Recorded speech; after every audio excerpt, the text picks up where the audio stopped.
Hello, welcome back to the top 8 of the Austrian Legacy Masters main event.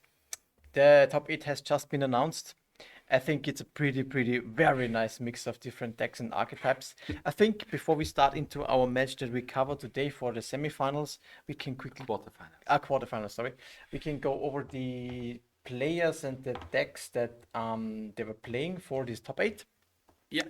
So on first place we have Michael Schönhammer, which is on Maverick. Yeah, he was the player that we actually watched in round number 6. And Maverick is a really nice deck. Yeah. It's the one Green Sun Zenith deck that we have in the top 8. Yeah. And yeah, it's really versatile. It does not feature the stage depth combo, but it has a lot of creatures in its toolbox and can do a lot. Exactly. Then on second place we have Kühnel Johannes, who is actually on Scam. So blue-black Scam is definitely also in our top 8. I think it's just a traditional one. Yeah, exactly. Just normal Scam with Psychic Frog and so on. So pretty cool. Cool there. With 2 Orcish Bowmasters in the main deck, which is not stock anymore. That's true. So on third place we have Patrick Fischer on blue-black Reanimator. So no grief. Yeah, it's actually he was featured in the first round of the tournament. Yeah. And also in the third or fifth, I think. Yeah, and this deck is just pretty great. It's very round strong. number 5 against Schmidhuber. Yeah. And yeah, the deck can do a lot of different stuff. Yeah. Basically reanimating or animate deading your creatures. And it features a lot of bigger creatures than in blue-black Scam. Yeah. It does not feature the Grief package. Patrick Fisher is basically preparing for the Grief ban and wants to play a deck that is viable after a ban in the future. Exactly. So on the fourth place we have Johannes Gutbrot on his spicy 4-color control deck list. And this deck list is pretty insane. It features days in a control deck. It features 2 card advantage engine on 2 with Psychic Frog and up the Beanstalk. It features the domain removal spell of Leyland Binding together with Swords of Plowshares. It's just really great. It's really cool. And I'm certainly happy that this kind of deck is also in the top 8. Yeah. On fifth place we have Andreas Leopolds Eder. He is on blue-black Frog, mid-range Frog. Yeah. Together with Nethergoyf, Tamios, Psychic Frog, basically all the era that we had with deck. Modern Horizon 2, complete new threat base, plus Hymn to Turok. Very nice deck also as well. And on sixth place we have Karstenberg Max, who is actually on, let's see, I think he is also on Scam. Let me just check. No, he's in Bug mid-range, sorry. He's in Bug mid-range. Is this basically Bug Grief? No. Yeah. It's Bug Scam kind of. Is it basically a list similar to the one Gernot Kühnel plays? Hübler Gernot. Yeah. A little bit different. It also has the Grief package in it that Gernot didn't have, and we saw him a couple of times on stream. But besides that, it's pretty similar, yeah. Also with a Grist, with Generous and Troll of Khazad-dûm. Pretty sweet list. Very sweet and cool deck list, absolutely. Then we have on 7th place Markus Schmidhuber on blue-black Scam. Pretty stock list, I would say. Pretty stock Scam list, yeah. And then on 8th place, I'm loving it, Benzan Felix with Esper Pokepile. Exactly. I think we only have 3 Scam players then, right? It's just 1 Scam. We have like two blue-black Scam. Two traditional blue, well, the normal blue-black Scam, and the rest is a little bit different. Yeah, then we have blue-black Reanimator, we have 1 Bug Scam, we have 1 blue-black Tempo. Yeah. We have Maverick, we have Esper Pokipile. Exactly, yeah. And for color control. Very cool. Pretty diverse. So we will now head into the quarterfinals of this day, and we will see the match of Michael Schönhammer on Maverick against Felix Fenzan on Esper Pokipile. Yeah. They started off already. And it's Michael who gets to play first. And we have the greens on Zenith for the Dryad Arbor. Pretty kind of dream starty for Maverick. Yeah, you accelerate on one. Acceleration, yeah. It's the thing that you kind of want to do. And for Pokepile, yeah, we start off with a Tamio. A pretty good new card. I think I am also impressed by Tamio, to be honest. On paper, it didn't really look too great because it seems slow, you know.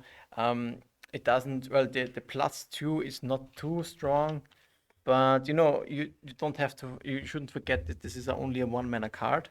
Yeah. And you can flip it rather easily. In combination with Brainstorm, it's super, super strong. And it's a win con on its own if it's gets to ultimate. Yeah, it's something that is not that impactful, even though the two 2-mana draw 1 card, the clues, can definitely impact the board. Exactly. On the other side, ulting it is like really, really far. Yeah.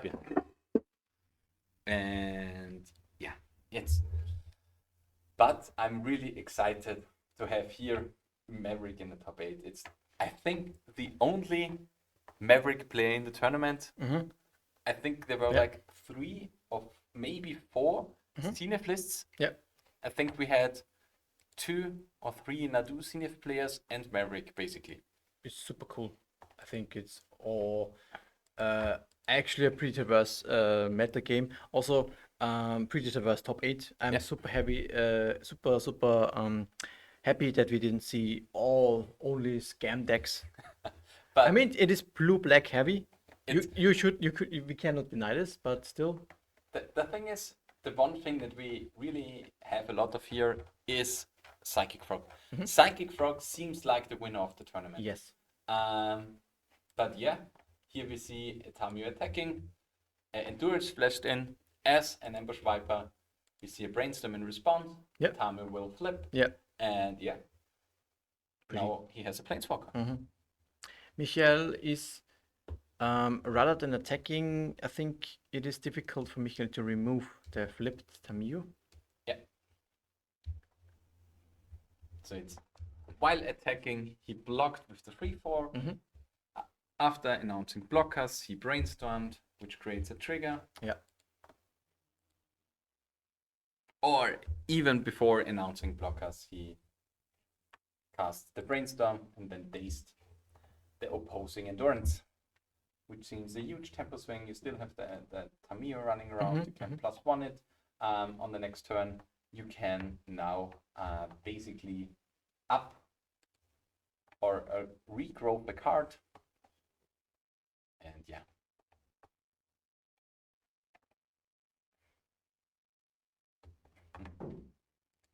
But yeah, I'm so excited to be in the top 8.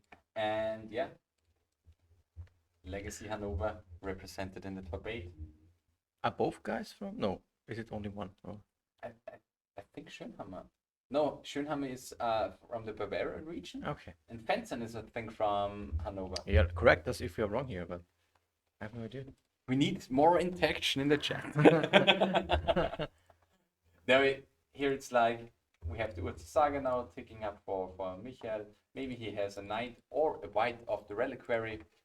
White of the reliquary seems really, really good. Yes. It's like sacking a creature, getting something bigger, a land. Always getting something bigger. Yeah. the one thing that I always like in Maverick lists, if they have access to the stage combo, which is unfortunate for him. Not, but he plays a much more bigger plan into the Urza Sagas. Yeah. Even though he only has 2 artifacts in there, which are the Night Spellbomb and the Shadow Spear. But Spellbomb seems still okay because I think there are 3 Murktide regions in the deck of Felix Fenton, which is something that's. It will definitely be important for when he wants to push through a lot of damage fast.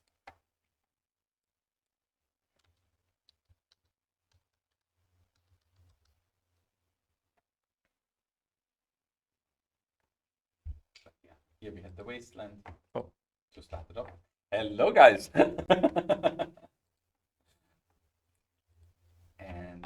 see Tamio grinding a bit. And do you know this card? Knight of the Reliquary? No. Renegade Relia. Renegade Relia. Okay, yeah. It's probably only a one-off. It's a one-off. Yeah, you need it for Green Sun Zenith. And here it would have been great because you play it, you get the Wasteland back, you waste the Tundra away, and then your opponent has to play from 0 lands at the current stage. Yeah. And yeah, the clue would have not been impactful, but was quickly headed with a Force of Will. And this is a strength actually of the Esper Pokepile list. Plays 3 basics, if I remember correctly. Yeah. So you can play off the basics your whole game plan.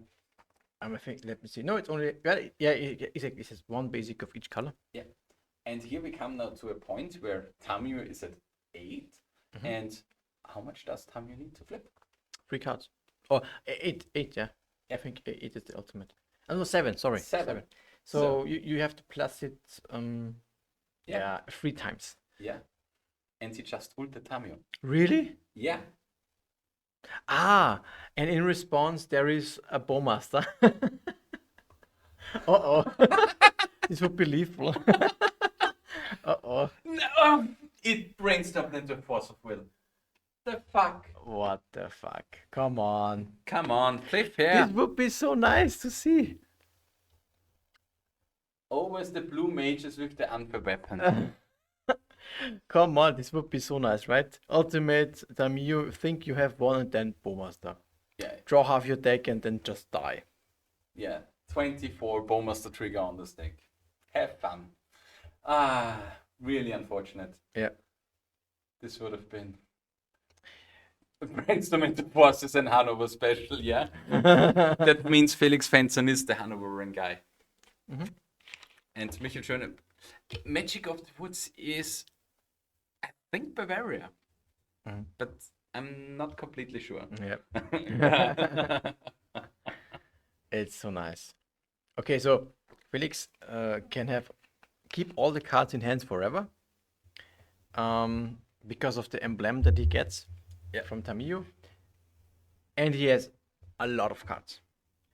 The one thing is you kind of can skimp him of mana. And this turn, if he doesn't play a creature, he would have been able to kill the Tamio. But this Tamio already did all its work. And still survives. No, this time it would not, because Tamio doesn't have the -1/-0 trigger. Yeah, but now with the Psychic Frog, it survives.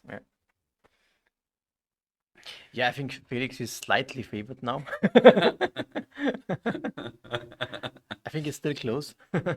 I mean, if you think about decking, I think Felix is much more closer to getting decked itself. Maybe this is Michael's plan now. Yeah, deck your opponent. No, and seriously, Felix now only looks to close the game, and maybe because, well, we have plenty of time. This top 8 is untimed, so Michael does not need to worry about timings.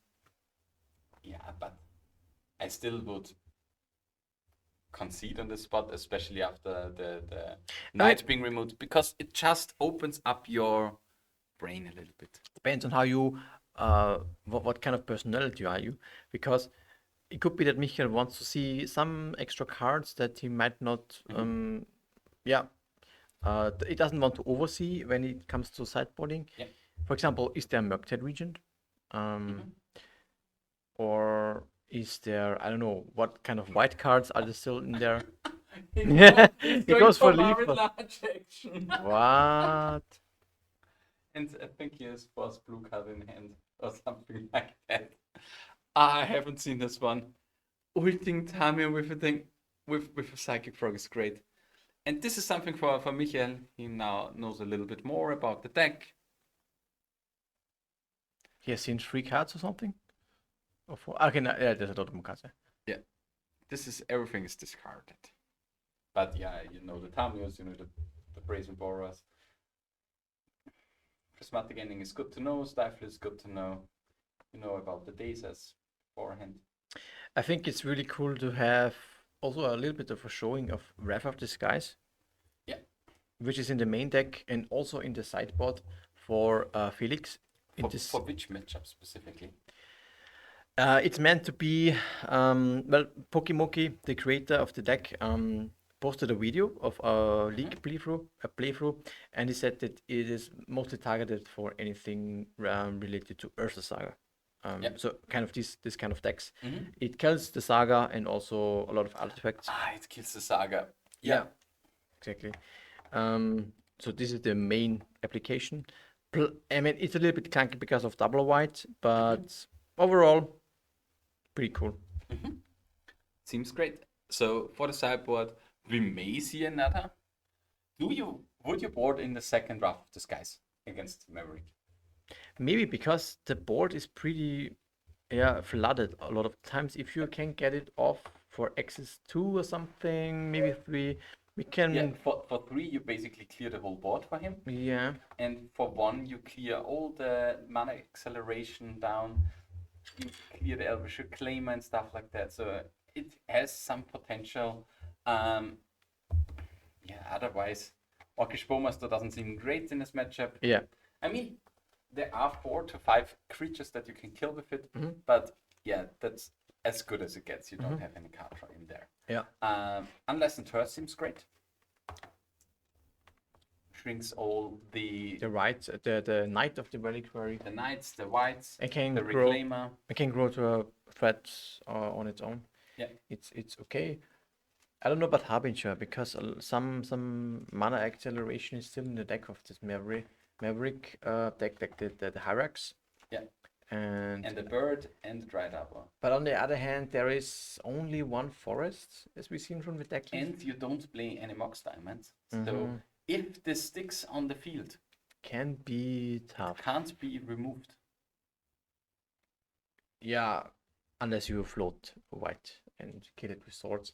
Yeah, that's true. But most of the time you play with a forest or something like that. But there is literally not a single remove that, besides the one that won him the game against Jonas, the one of Dismember in the board. I will see. It could be an option. Not sure if this is the best.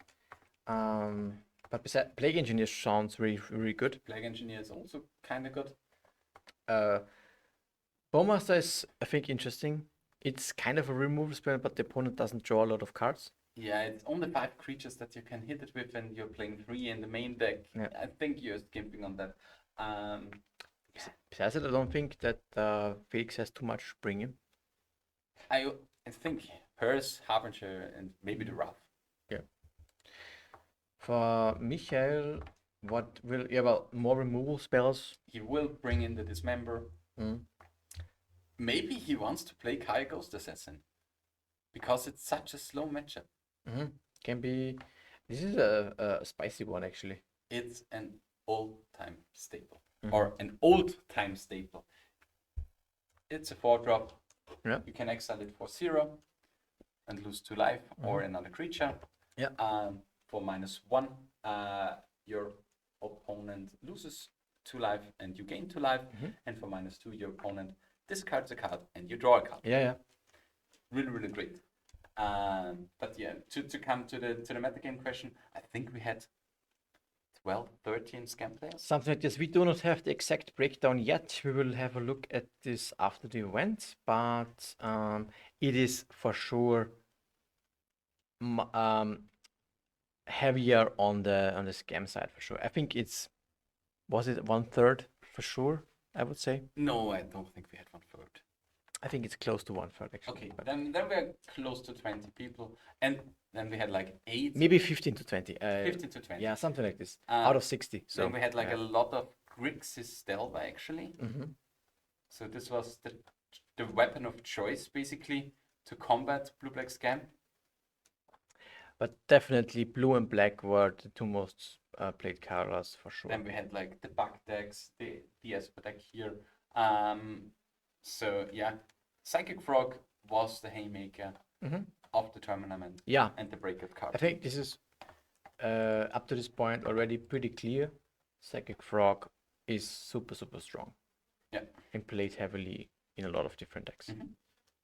Which means a special card will be at an all-time high in the near future. Yep. Power Blast. Yeah. Parablast is better against the frog. And the one lander from Archie. Gets wastelanded. Yeah. Yeah, is there a sword for the bird? Yeah, you gotta go for it. And here we get the top deck. No. Let's see. What's this 7 that he kept? I definitely. This can be rough. This Pokipile is actually looking into disrupting the opponent's mana development with stifles and wastelands and dazes. Yeah. And so far, if Michael doesn't draw another land, it's not looking good. Grim. This would be a pity actually to see this in the top 8. Come on, let's cheer some energy. We want to see a little bit of magic here.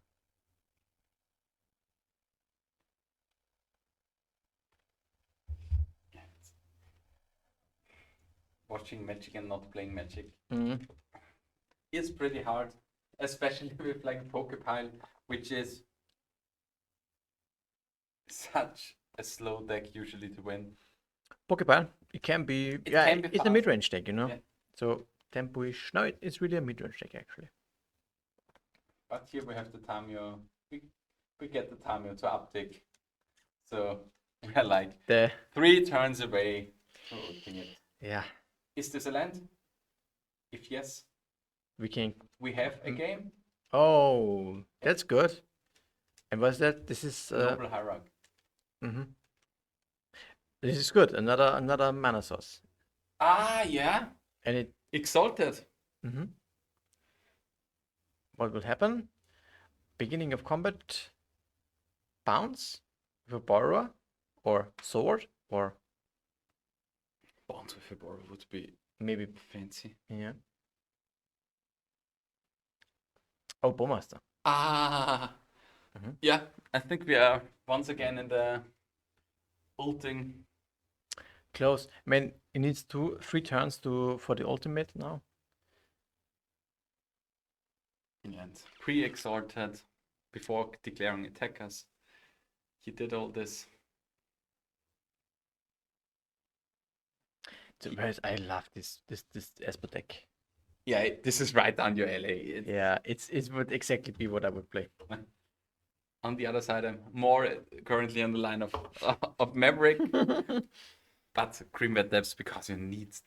I think in the current meta game you need the one punch win potential, or I really like to have a one punch win potential. I have to say it like that because it's not always right. Yeah. But yeah, here we also saw on the hand of Felix, he also had the stifle, so if it was a fetch land, yeah, doesn't really do anything. Stifle is. Yeah, the advantage bar would be kind of awesome. Maybe for next year's event we have an advantage bar, but this would be swinging all the time.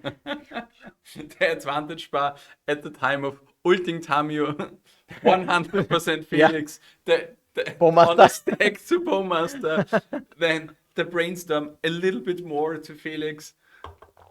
After the brainstorm, all the way to Felix. After the force, yeah. After the force, yeah. This would be wild, Jam. Pretty cool. Like the old Windows screen where a ball jumps from one side to the other side. It's like this tennis ping pong. Yeah, exactly. But with win percentage. But yeah, here we get it to attack. Why do you block it? Because you want to ultimate and keep it. No, because of the 3 lands. 3 lands in graveyard, so it would have been a 3/4. Yeah. And 2 and damage. You want to keep the tummy, you want to. And this gets stifled, obviously. Obviously, yeah. And you still have 2 blockers. It's so great. Does Felix have any hand cards? Yeah. Oh no? I don't think so. Okay. But he still has a clue. sitting. Yeah.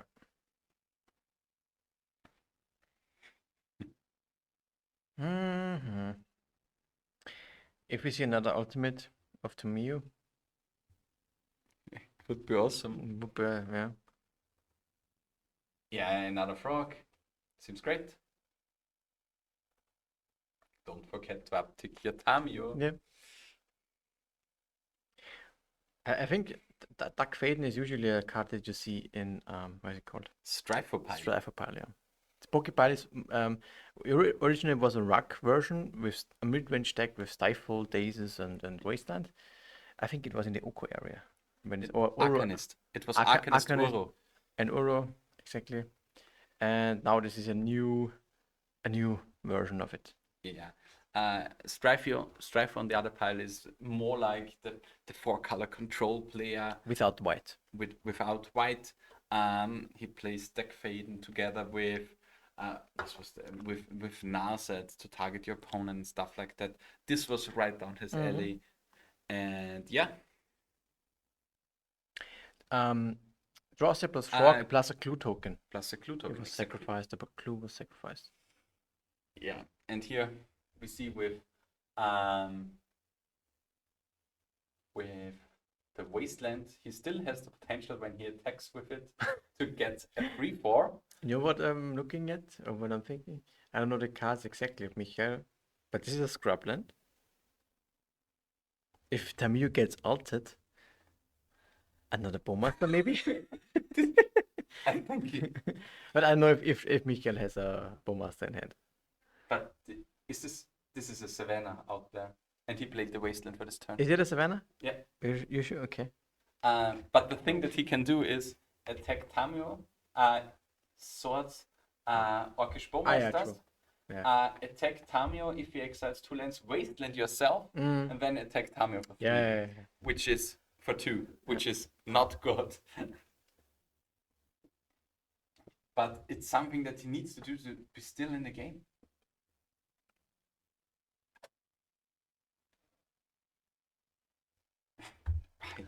It's so hard, but yeah.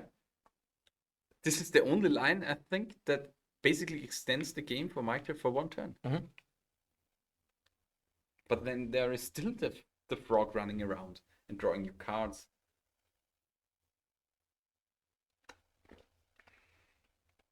At this point, if it would have been in the rounds, we would have asked for slow play. But yeah, it's Untamed top 8, we want to see excellent play from all of the guys. With that, they should take the time to think about it.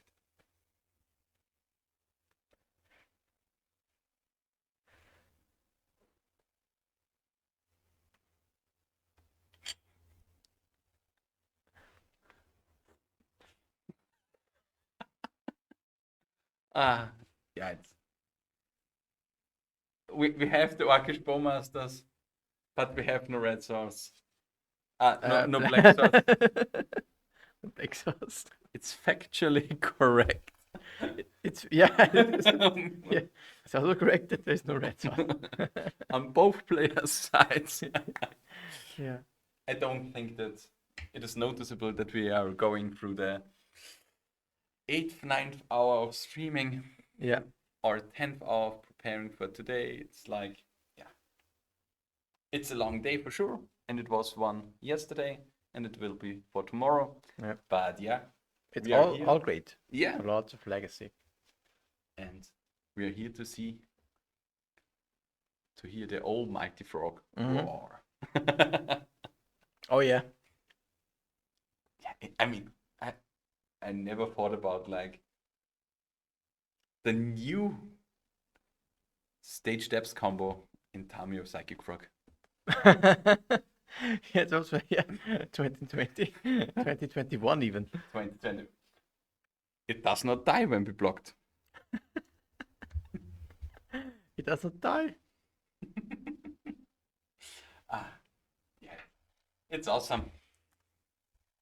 But okay. So I think we have a little bit of an information about the other top 8s.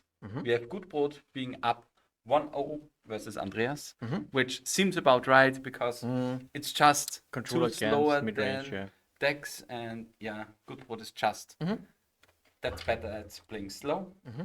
Kastenberger is on Bug mid-range versus Blue-Black Reanimator is also one up. So mid-range.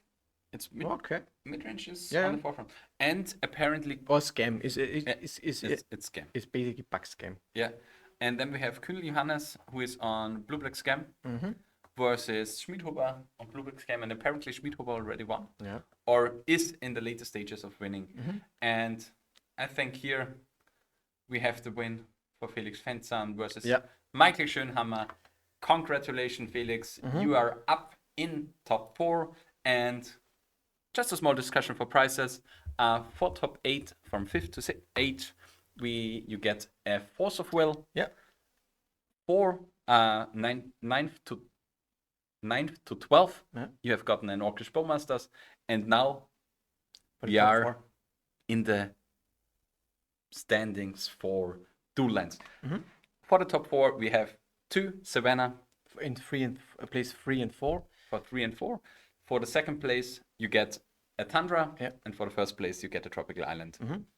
So I think pretty nice price payout that we wanted to ensure that players have. So Bowmasters have been given away already, and yeah, the prices for the top 8 will of course be rewarded after they have been played out. Yeah. So I think for the quarterfinals, we will look into some backup match if we can have a glimpse on any remaining, and would be back in a couple more minutes, and then afterwards update you there on the status. So see you in a couple of minutes. See ya. And we are back. We actually have a backup match that we can show you.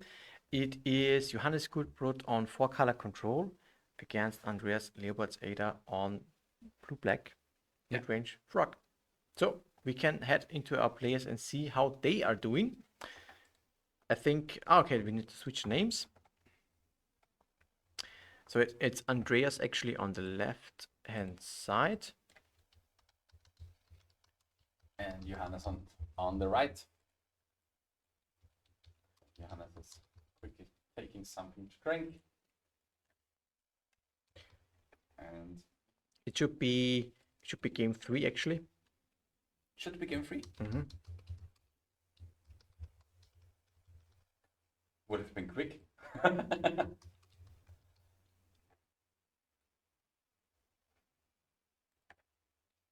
Gudbrod is 1 ahead. Okay, so it's second game. Second game. And Andreas then on the play. Yeah.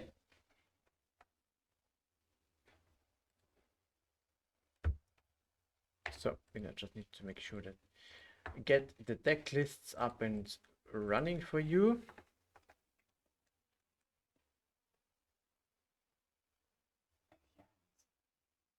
So is it a small toilet break on the side of Johannes? Seems like it. The tactics begin. Or is it a discussion with the judge? Yeah. Could be too. I mean, if the cards are drawn.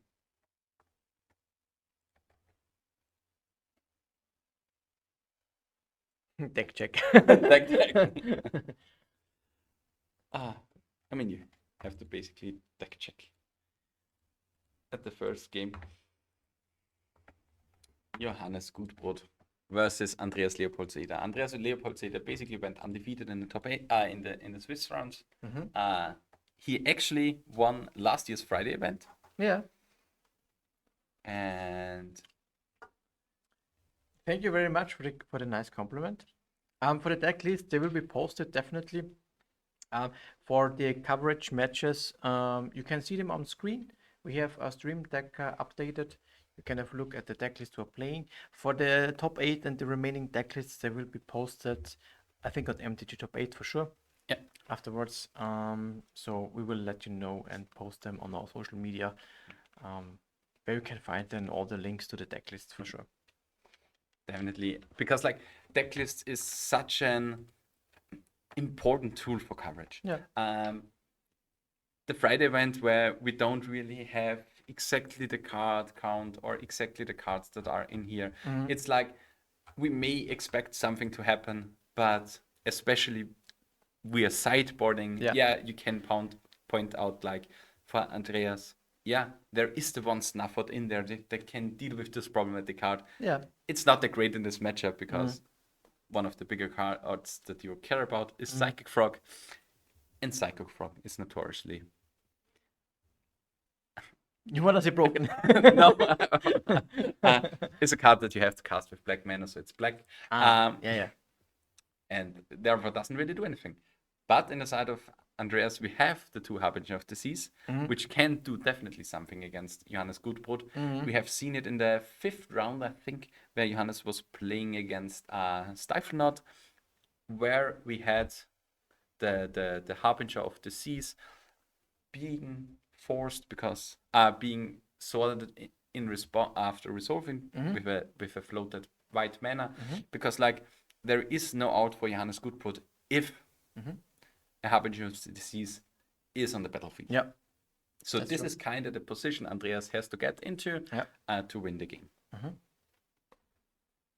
I'm really curious to see how, because Andreas has access to Nethergoyf, which sees some play in Legacy in exactly this kind of deck, but I am really curious to see if the card pulls its weight, and or if it's just a little bit underwhelming, because usually for a big threat in Legacy you want to have evasion, like menace, like flying, but this is not the case for the Nethergoyf.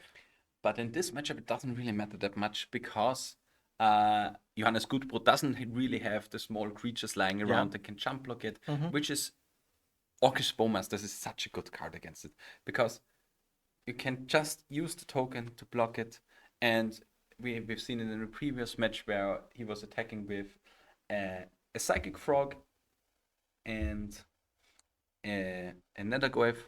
The Psychic Frog went through, but the 5/6 Nethergoyf was blocked. He drew a card, Orcish Bowmaster's trigger, you get another token, you jump block again for the next turn. So this is kind of the interaction that really prohibited Andreas to go all the way in the 6th round. But yeah, here the key cards are like a Resolve Tomb to Turok is really great. But you're still playing against Daze, so it's a bit hard to resolve. But yeah, Tamu is on the other hand also a card. Tamiyo? You can't really pressure it on the side of Johannes Gutbrot beside finding an early frog. And we've seen in the previous match, getting to ult the Tamiyo is a really, really big thing. And yeah. This happened 2 times actually. Yeah. Andreas also has access to 2 copies of Tamiyo to round out his creature suit. There is the Nethergoyf. Very nice. 2/3 at the moment. Yeah. And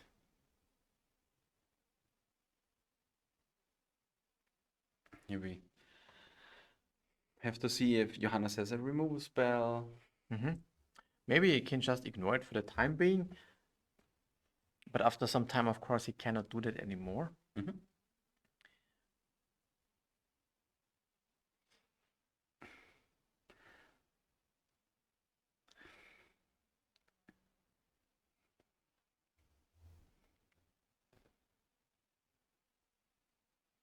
think Johannes has access to a sort of plowshares.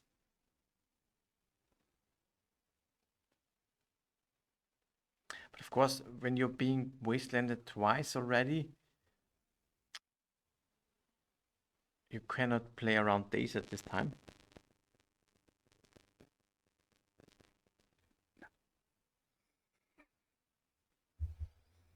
And yeah, here we see him just looking through the cards, seeing how he wants to pull the turn. He has the Swords to Plowshares in here.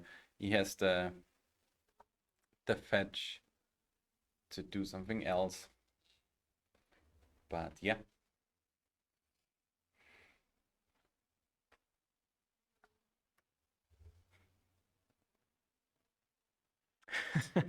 So we see what's gonna be the fetch.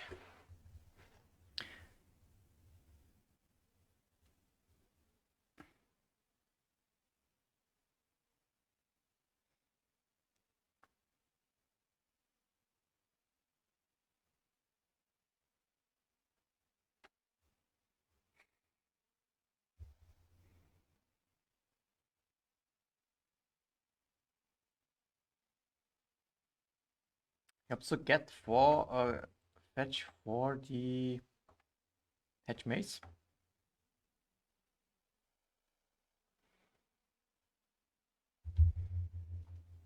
Yeah, good.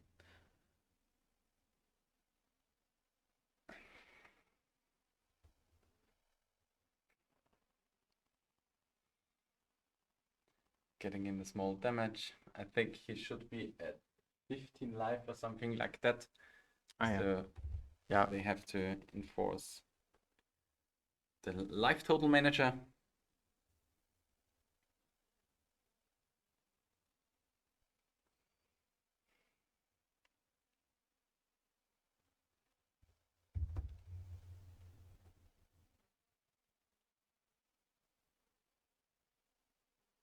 There's the third wasteland of for Alexander's Lounge, which is also, well, pretty good.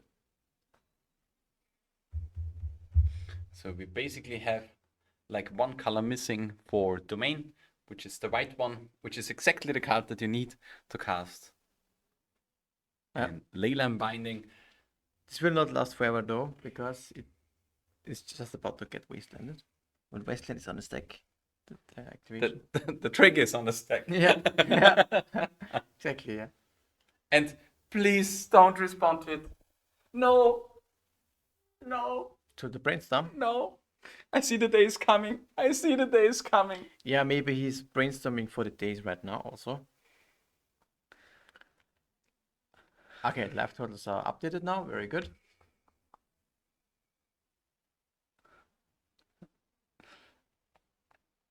I mean, it could be a hard cast days on the side of Andreas. Mm-hmm. Yeah. But the days in response would be... I mean... Bowmaster in response. Okay. And now with days the Orcish Bowmaster's bouncing the Sandwich Lounge. And we are ultra far ahead. Right. Does he have a days? You I hope not. Okay. Yeah. So we'll see what happens. We don't know yet that. But in my head there was the nightmare scenario. Yeah. Unfortunately, we have no Austrian Modern Masters because we are basically an old legacy community that organizes this whole thing. But maybe the modern community will make something in there. Maybe there will be something that the store organizes, but this one is strictly community based. And yeah, here we have the days. But at least this means the wasteland will be gone. Yeah, exactly. But the Bowmaster will resolve and he gets a lot of triggers at this stage.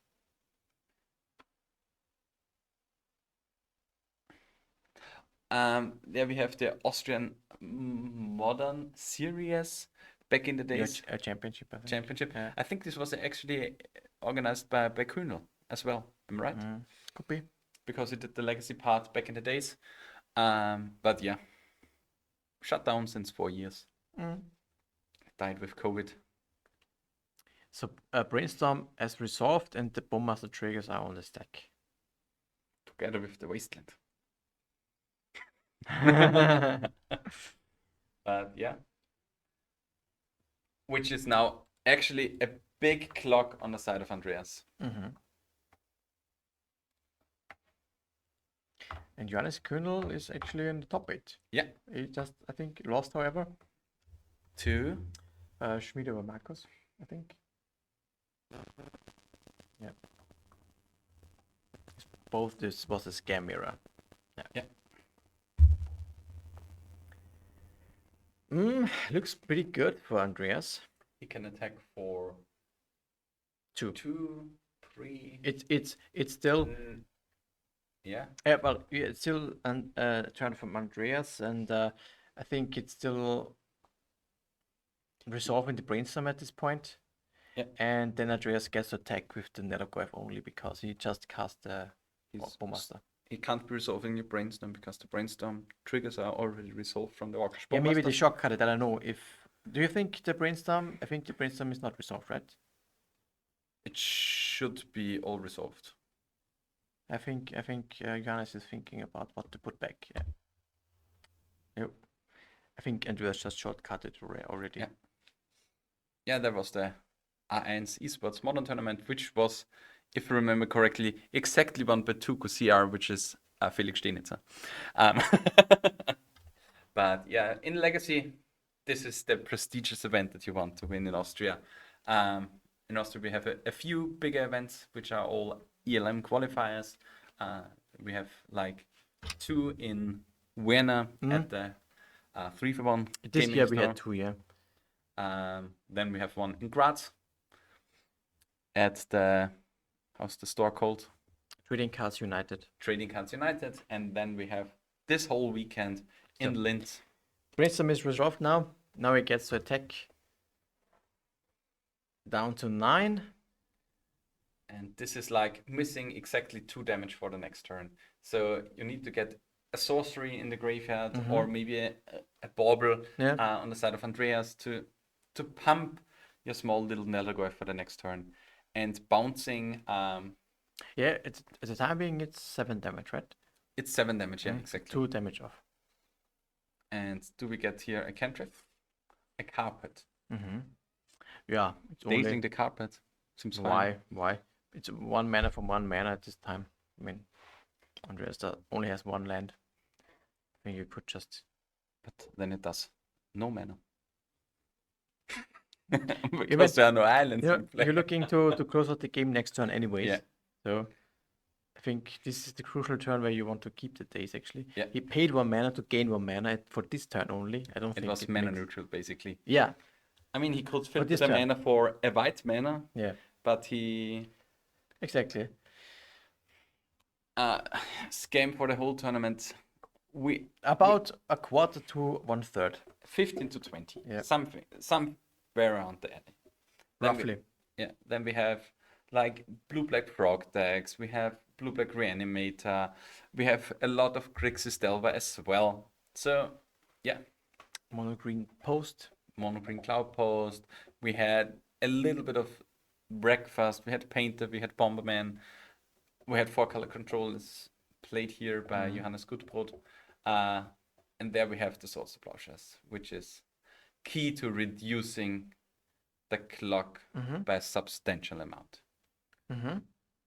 From 1 to 2 turns to 3 turns. And we have the Hymn to Turek now in the hand of Andreas. And this does 2 big things. It grows the Goyf. It grows the Goyf. And it should be like a must counter on the side of Johannes most of the time. Depends. Depends, yeah. If you force it, if you let it resolve, you're also losing a card, but you save 1 life. That's true. These are the 2 cards that will be discarded. What is it? And we have Frog and Leyline Binding. That's huge. And now we attack for 4, down to 4.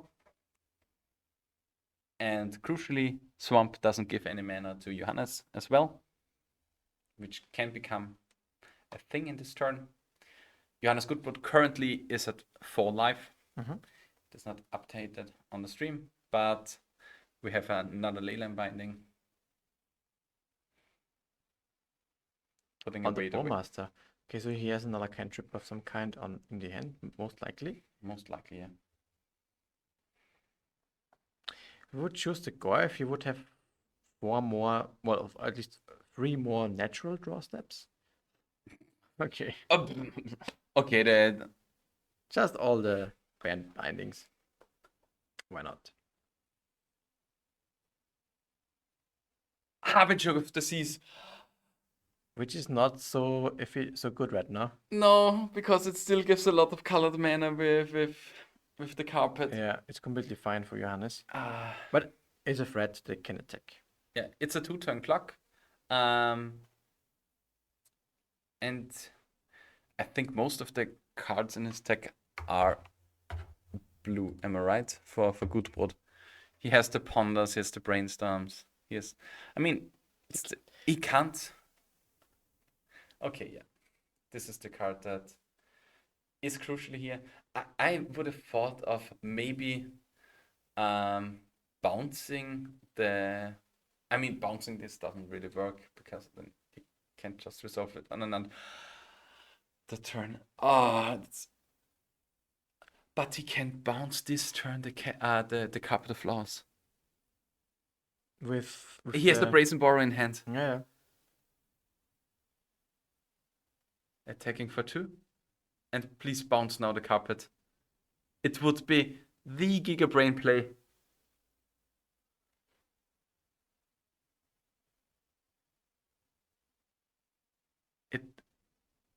Please?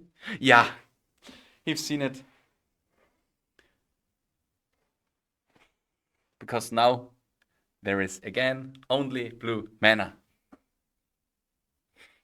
Flash pitch brainstorm on the side of Johannes. I mean, has to draw 2 cards into a removal spell. This would be game over. Most likely. Johannes thinks about a response, if there is one.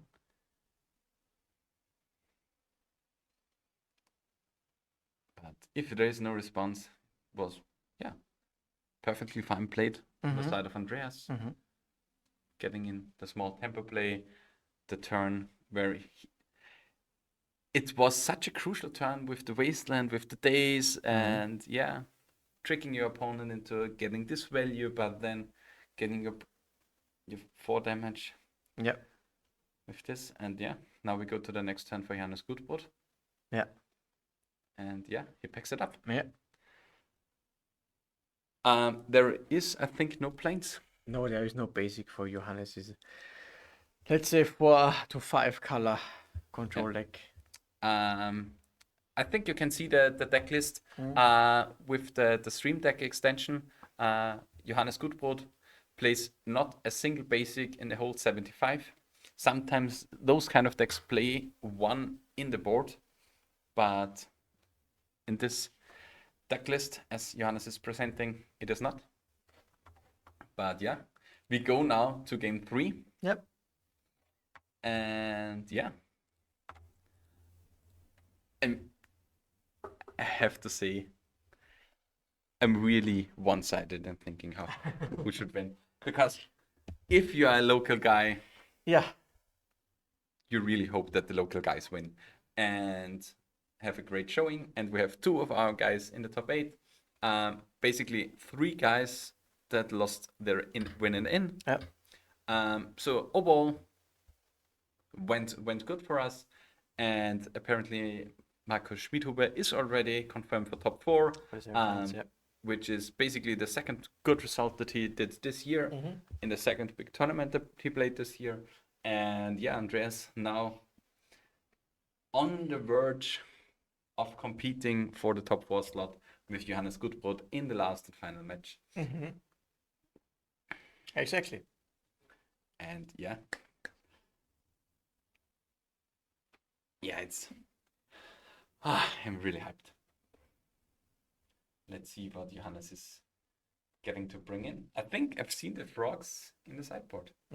Yeah, he opts for a similar strategy. He's really the control deck. He wants to maximize the interaction spells, and he doesn't rely too much on the threats of his own.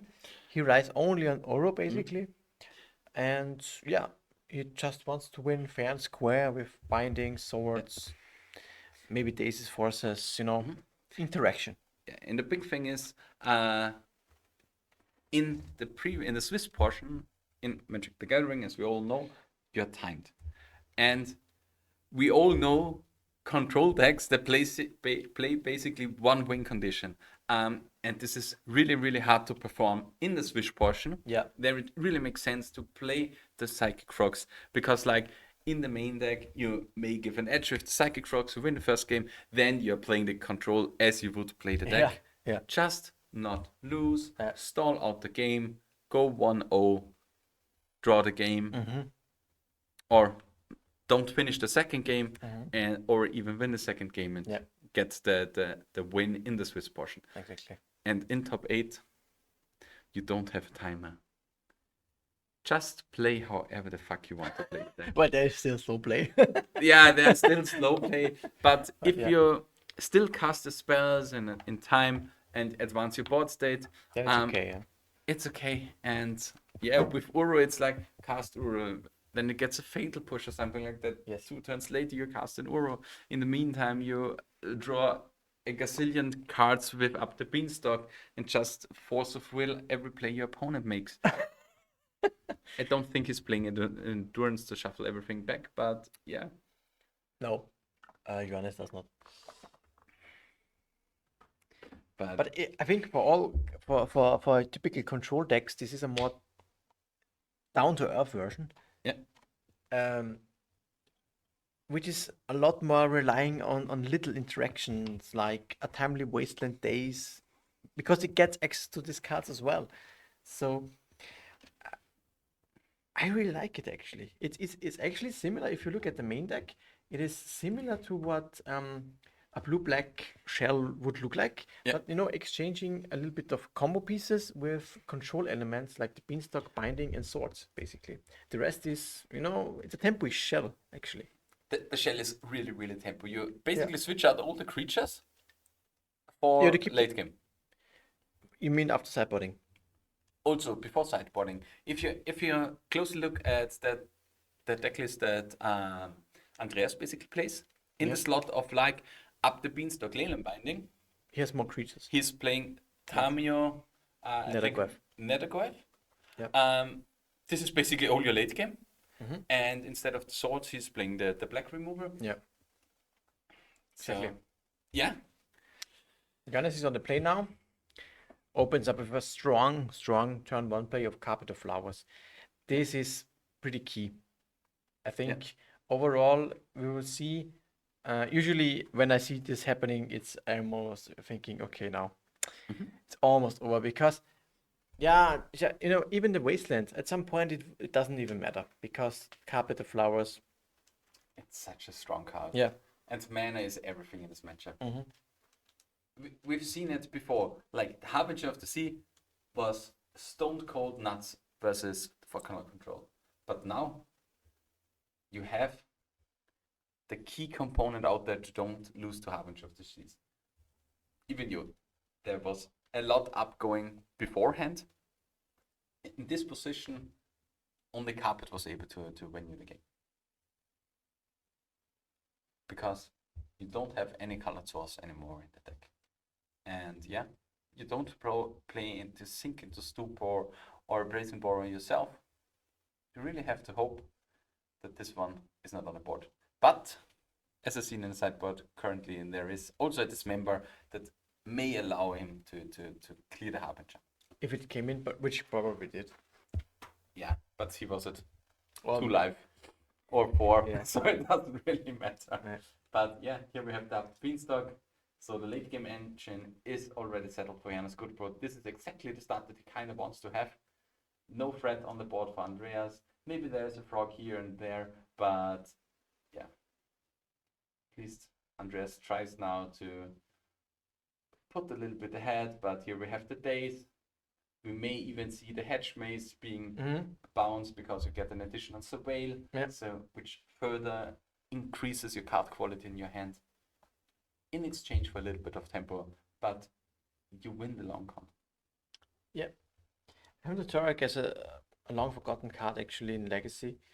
It used to be quite strong.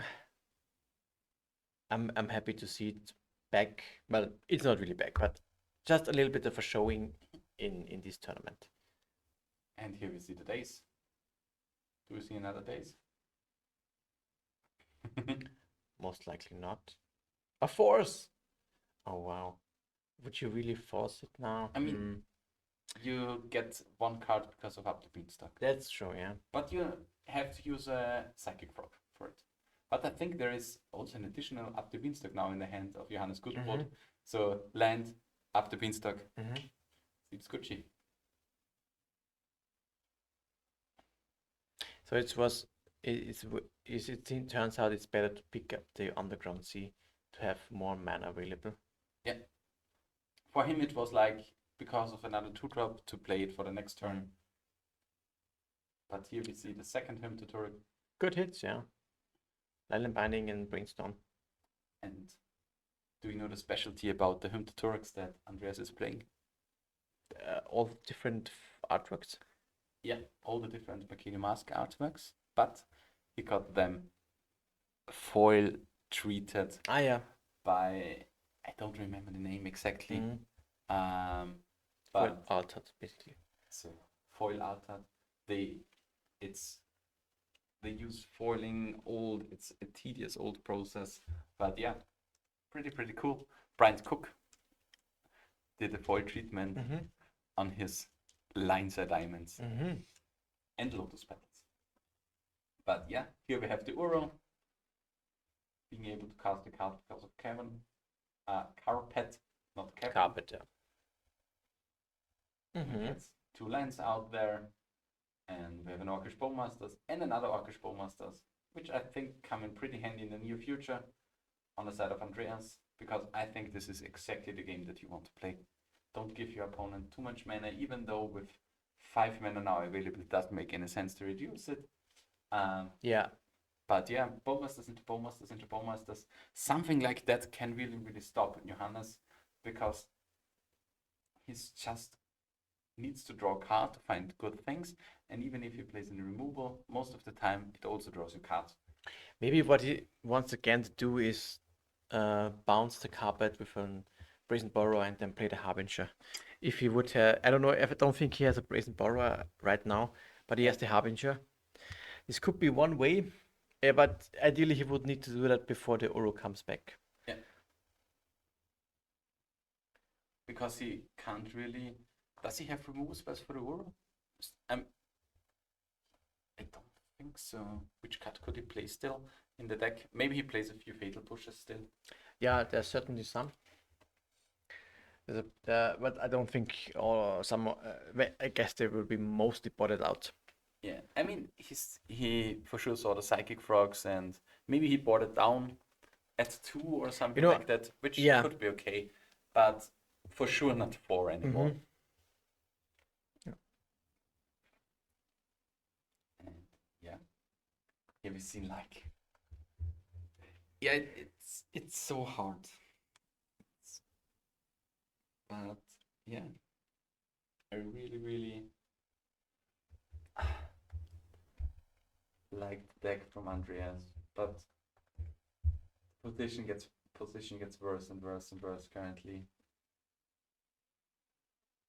But maybe we get an Orcish Bowmasters in response to the trigger, ping your opponent, do something. Yep. In response to the trigger, yeah. Decklist will, for the whole event, will be published online after the event. For the streaming decklist, you can have a look at those at our Stream Decker extension. Yeah, and if the Stream Deck extension doesn't work on PC anymore, we have to... It works. I think it doesn't quite work on mobile. Yeah, hopefully it works on the PC. It works on PC, yeah. It works on PC. That's great. Yeah. If you need any other information, feel free to ask us. We are happy to help you out, and maybe see you next year at the Austrian Legacy Masters as well. Yeah. Tamio on the battlefield. That's the only threat. What happened with the bomb? It got dazed. Okay. Yeah. Or is it not the case? It is right. He got dazed, right? It got dazed, yeah. Yeah, and now it seems grim. 1 card. Yeah, the Uro is tough to beat. Yeah, it's easily destroyable. That's true. Yeah, but it comes back just You know, in 1 or 2 translator. yeah, maybe not next turn, but for sure the turn after. Yeah, yeah. And we are always like one good card away from Johannes completely filling up his hand and winning the game. Yeah.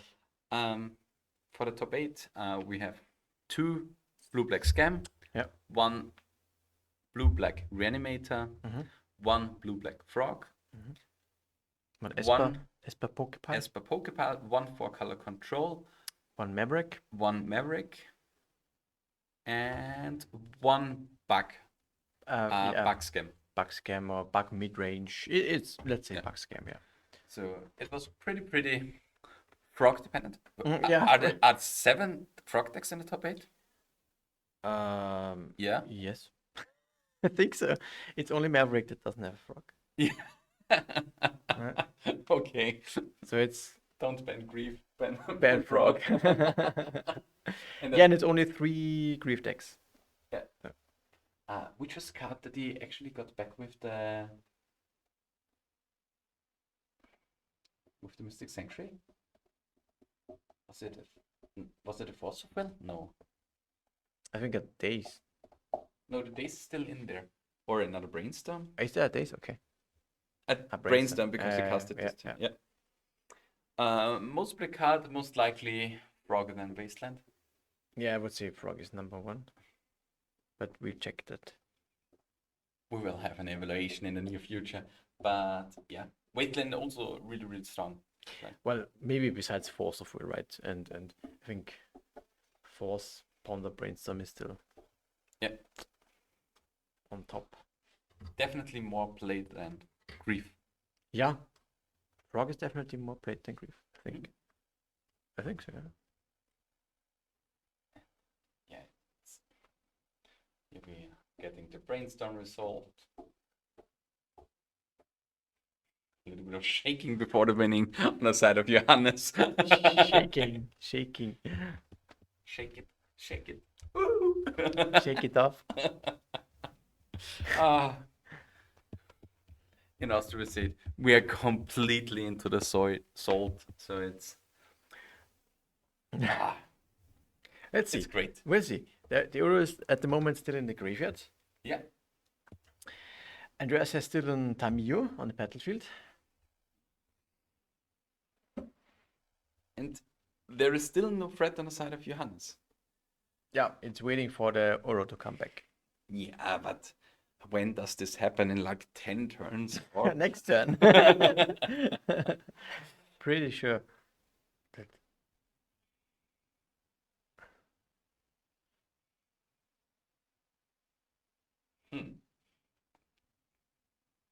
Do you want to draw on the side of Andreas? He wants the Borrower. He wants to bounce the carpet and play Harbinger. Yeah, this is the thing that he wants to do. But he at the moment cannot do it. He has a 5/6. Impressive. Good stat line for 1-drop. A little bit. Wow. Psychic Frog. Please don't tell me there's a natural terminus on top. There's a one-off terminus in the deck from Johannes. would be. Would you board in terminus against this deck? Yeah, I think so. You've seen a lot of wonder creatures. Yeah, it's a control-based deck. Yeah. Trigger. Trigger. Okay, no, he does not play in it. No, he knows the cards because of Brainstorm. Because exactly. If not, he showcased that he doesn't play any terminus. Yep. Or he forgot that he played terminus, which I don't really suspect.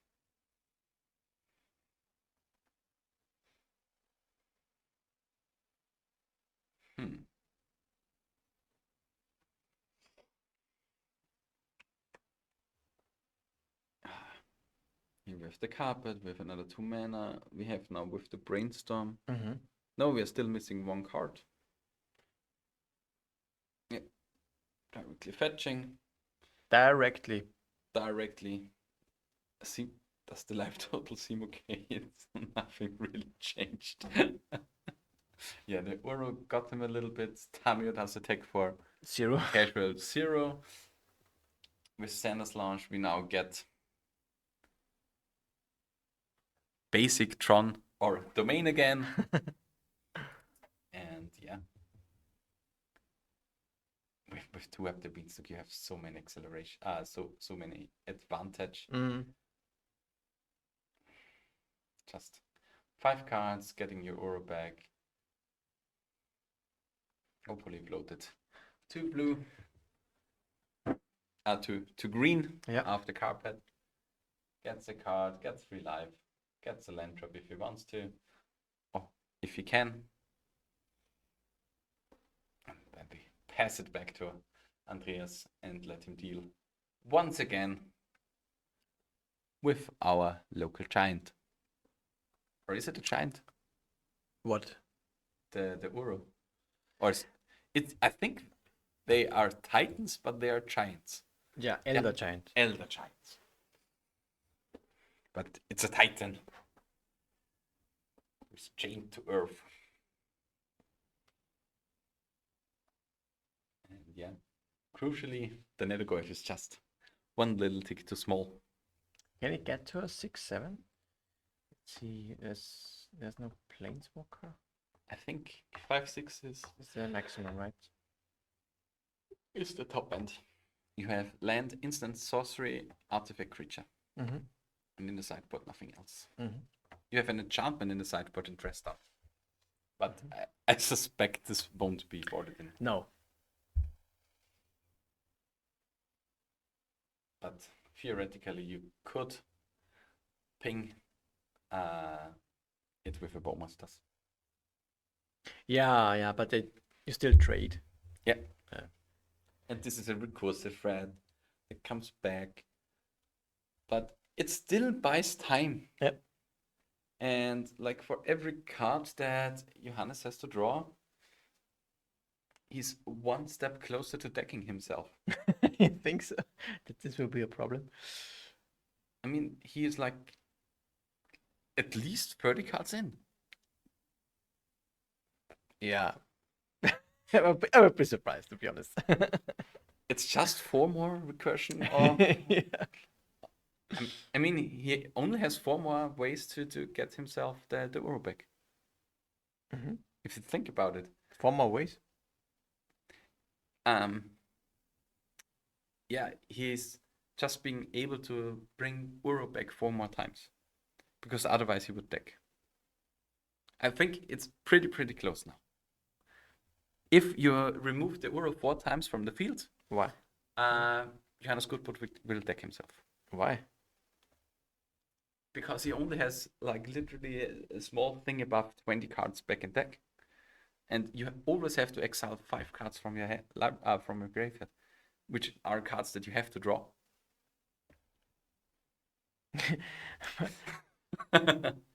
Okay. Yeah. I see what you mean. Yeah, but this is not the game plan that any serious Magic player would try to follow. Yeah.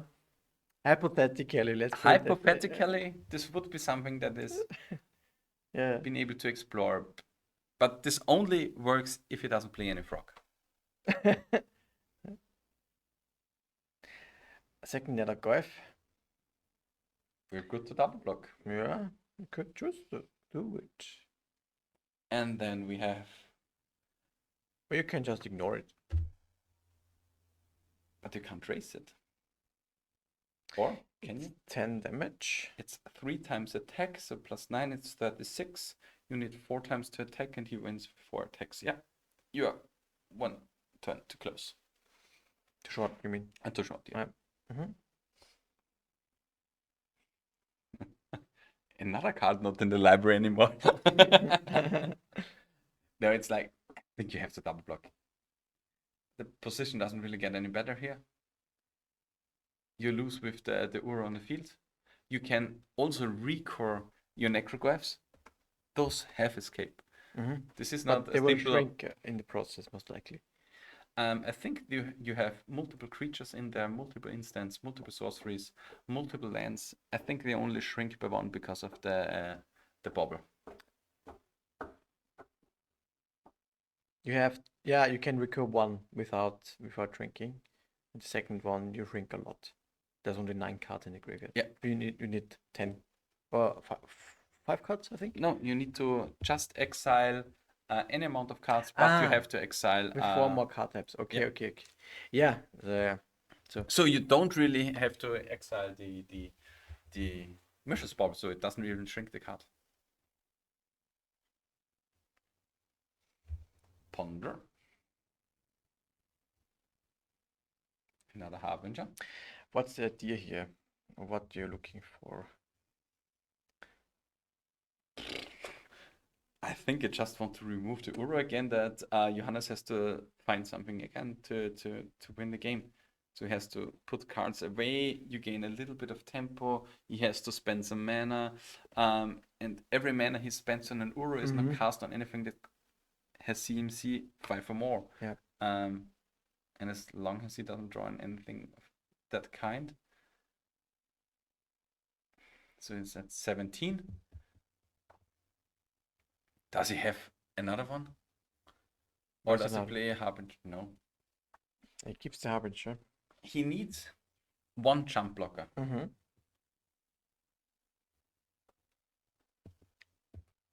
And these are 2 jump blockers.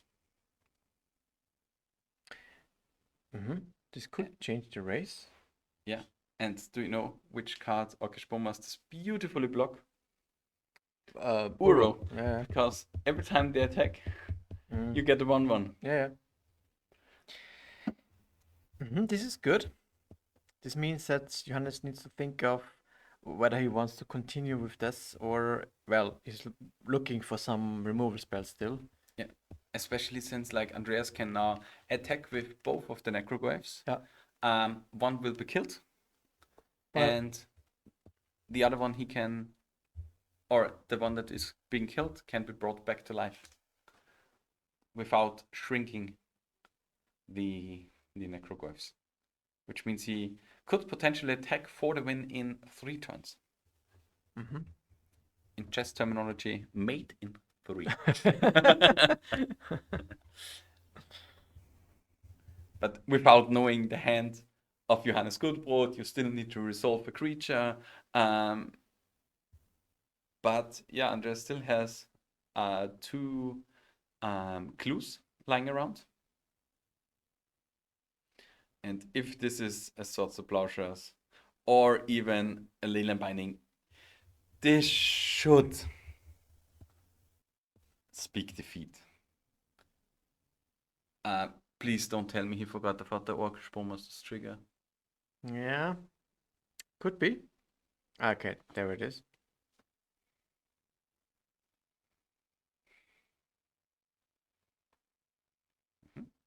Okay. So he has a...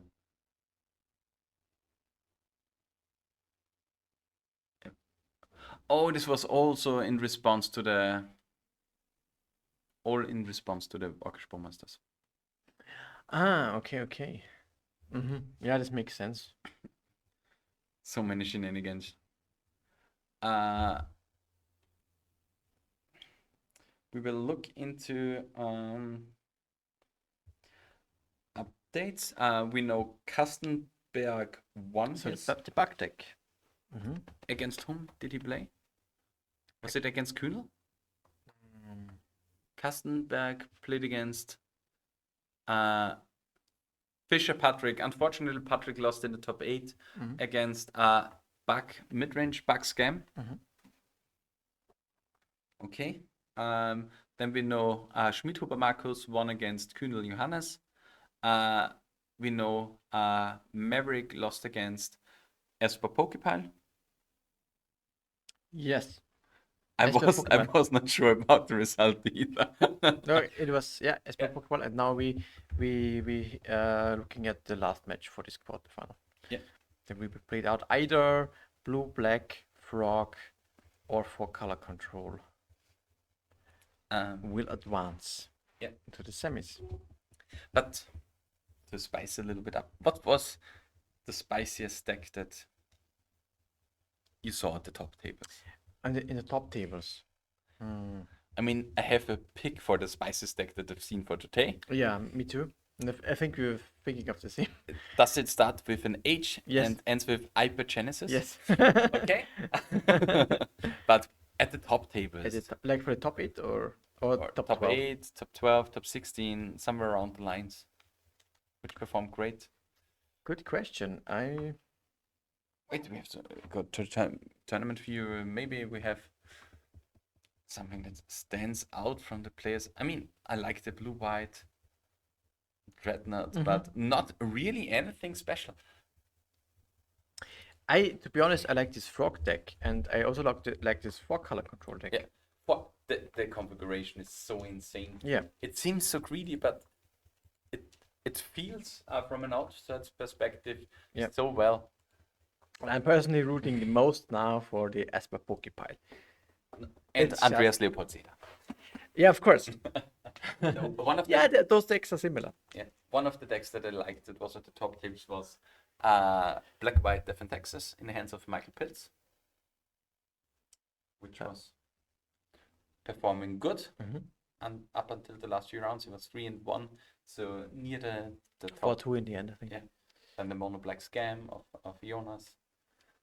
But yeah, here we see now what in the last few stages Johannes Gutbrod does and the work that reached. Yeah, it was a dream start on the side of Johannes. It's just everything that he wanted. It's I think when mana acceleration, card acceleration. He needed to navigate through the first couple of turns. The carpet helped him a little bit, and but Andreas didn't really find a way to punish the mana development. And didn't really get all the way with his threats. The Nether Goyf is annoying for a couple of turns, but we see at some point it's not the best. And in the end, if we really saw that Beanstalk when it's unchecked, it just turns the tides. Yeah, the thing for the blue back, or for this matchup especially, is like it exactly showed the weakness of the blue-black deck. Yeah. Especially against this version of 4-color control, because blue-black has no way of dealing with resolved enchantments. If a enchantment is on the field, and especially the Carpet of Flowers, it was okay at its best, but it solved so many issues because Andreas really knew what would happen in game 2. You need to remove the Carpet of Flowers that your Harbinger of the Seas does something, and he was just searching for the bounce spell for it, but couldn't find it. So he had the dead perfect sideboard card in the hand against a player with not a single basic land. Yeah, exactly. So this was a nice quarterfinals. We will be back in a couple of minutes for the semifinals. Exactly. So we are definitely not be finishing soon. So we have 2 more rounds to go that we can determine the winner of this Austrian Legacy Masters. So see ya.